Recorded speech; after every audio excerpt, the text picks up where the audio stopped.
Lady doctor మీద జరిగినటువంటి అత్యాచారంని ఈ మన దేశమంతా బాధపడాల్సిన విషయము.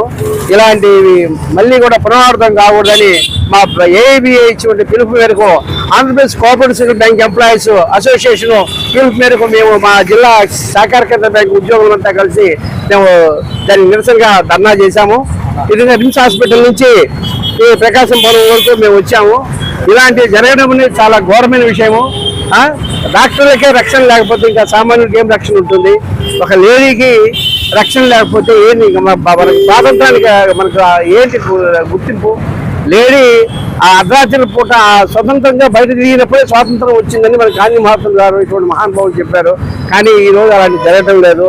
ఆ అమ్మాయికి వాళ్ళ తల్లిదండ్రులకి సానుభూతి తెలియజేస్తూ ఆ కుటుంబానికి న్యాయం చేయాలని, ఇలాంటివి ఎలాంటి జరగకూడదని దోషుల మీద కఠిన చర్యలు తీసుకోవాలని ఇటువంటి చర్యలు